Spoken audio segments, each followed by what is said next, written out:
एक महिला के द्वारा अपने पति को गुम होने के बारे में एक शिकायत फाइल की गई थी।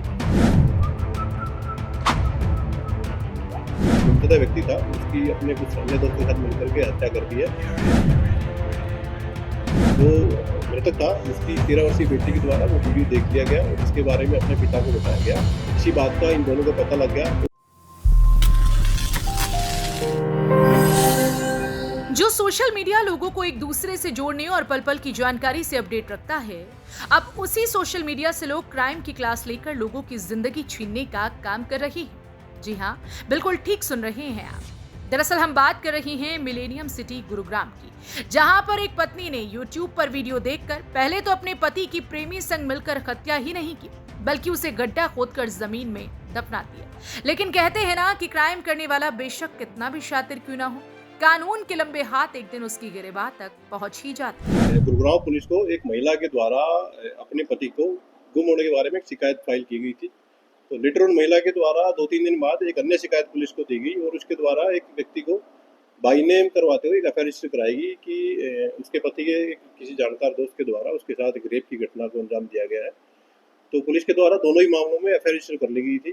तो इसमें पुलिस के द्वारा जो गुमशुदा व्यक्ति था उसकी तलाश स्टार्ट की गई। तो जिस व्यक्ति को महिला के द्वारा बाई नेम करवाया गया था, सबसे पहले रविंदर उस व्यक्ति का नाम था, उसको हिरासत में लेकर के घटना के बारे में पूछताछ की गई। उसके द्वारा एक्सेप्ट किया गया कि उसने जो वो गुमशुदा व्यक्ति था उसकी अपने कुछ अन्य दोस्तों के साथ मिलकर के हत्या कर दी है और हत्या के बाद उसके सबको कहीं छिपा दिया है। पुलिस के द्वारा इन्वेस्टिगेशन करते हुए इसमें रविंदर के साथ साथ 2 अन्य व्यक्तियों को भी अरेस्ट किया गया था, जिनकी पहचान मनीष और जो फरियाद के रूप में हुई थी। ये तीनों ही एक्यूज मेरठ के अलग अलग गाँव के रहने वाले थे। पुलिस के द्वारा इन सब लोगों को अरेस्ट करके और एक डीप इंटरोगेशन की गई और पुलिस कस्टडी सभी एक्यूज की कोर्ट से हासिल की गई। पुलिस के द्वारा पुलिस रिमांड के दौरान ड्यूटी मजिस्ट्रेट की प्रेजेंस में डेड बॉडी को रिकवर किया गया। इनके द्वारा एक्सेप्ट किया गया था कि इन्होंने जो मृतक व्यक्ति था उसका नाम विक्रम था, उसको ये कंपनी से निकलने के दौरान ही इन्होंने अपनी गाड़ी में बैठाया और गाड़ी में बैठा करके उसकी एक रस्सी से उसकी हत्या कर दी और शव को ले जा करके एक गड्ढे में उनके द्वारा दफना किया गया। पुलिस के द्वारा गड्ढा खुदवा करके शव को रिकवर कर लिया गया था। उसका पोस्टमार्टम पुलिस के द्वारा करवाया जा रहा है। इसी केस की इन्वेस्टिगेशन के दौरान पुलिस के द्वारा ये जो मृतक व्यक्ति था विक्रम, इसकी पत्नी को भी पुलिस के द्वारा अरेस्ट किया गया है। उसकी पत्नी का नाम सोनी देवी है और वो स्थायी रूप से वो बिहार के गाँव की रहने वाली है।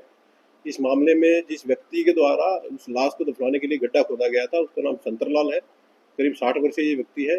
ये भी मेरठ उत्तर प्रदेश का ही रहने वाला है। तो इन सभी को पुलिस के द्वारा अरेस्ट कर लिया गया है। अब आपको ये भी बता देते हैं कि हत्यारिन महिला सोनी देवी ने अपने पति की हत्या की साजिश इसलिए रची क्योंकि महिला व उसकी प्रेमी का एक आपत्तिजनक वीडियो उसकी बेटी ने फोन में देख लिया था। उसको इस बात का डर था कि कहीं बेटी इस वीडियो के बारे में अपने पिता को न बताए। उससे पहले ही आरोपी महिला ने पहले तो प्रेमी रविंद्र के साथ मिलकर अपने पति को किडनैप किया और उसके बाद उसकी हत्या कर अपने चाचा से मोहम्मदपुर झाड़सा में गड्ढा खुदवाकर उसको वहां पर दफना दिया। महिला इतनी शातिर थी कि पति को दफनाने के बाद अपने प्रेमी के खिलाफ एक शिकायत उद्योग विहार पुलिस थाने में देकर जबरन रेप करने व उसके पति को अगवा करने का आरोप लगाया था। जिस शिकायत पर पुलिस ने रविंद्र को गिरफ्तार कर पूछताछ की तो उसने पूरे घटनाक्रम का खुलासा कर दिया।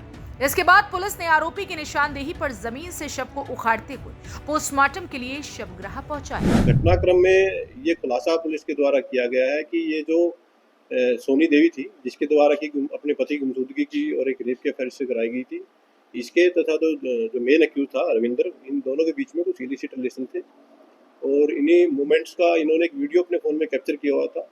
जो मृतक था उसकी 13 वर्षीय बेटी के द्वारा वो वीडियो देख लिया गया और उसके बारे में अपने पिता को बताया गया। इसी बात का इन दोनों को पता लग गया तो इन्होंने बेसिकली गूगल से और यूट्यूब से सर्च करके इस हत्या की वारदात को का एक तरीका था उन्होंने सर्च किया और इसको इम्प्लीमेंट करते हुए इन्होंने इस व्यक्ति की हत्या करके इसके सबको दफना दिया था। तो इस पूरे घटनाक्रम में जिन जिन लोगों की संलिप्तता थी उन सभी को पुलिस के द्वारा फिलहाल तक अरेस्ट कर लिया गया है। जो भी कोई अन्य व्यक्ति होगा उसके खिलाफ भी पुलिस कार्रवाई करेगी। जो शव था पुलिस के द्वारा उसको रिकवर करके उसका पोस्टमार्टम करवाया जा रहा है। तो बेसिकली घटना में मृतक व्यक्ति की पत्नी, उसका प्रेमी और उसके साथ जो अन्य 3 व्यक्ति शामिल थे उन सभी को पुलिस के द्वारा अरेस्ट कर लिया गया। देखिए, महिला के द्वारा जो मेन आरोपी है रविंद्र, उसके साथ मिलकर के ही इस घटना की साजिश रची गई थी। अभी तक ऐसा खुलासा हुआ है।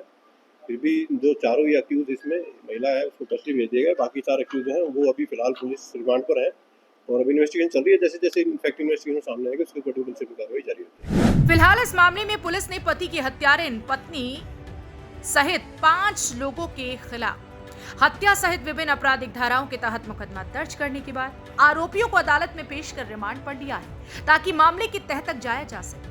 लेकिन देखना इस बात का होगा कि आरोपी रिमांड के दौरान क्या खुलासे करते हैं और पुलिस द्वारा आगामी कार्यवाही क्या अमल में लाई जाती है। ब्यूरो रिपोर्ट, हरियाणा वरदान, गुरुग्राम। देश व प्रदेश की खबरों को सबसे पहले देखने के लिए हरियाणा वरदान चैनल को सब्सक्राइब करें, लाइक करें व शेयर करें।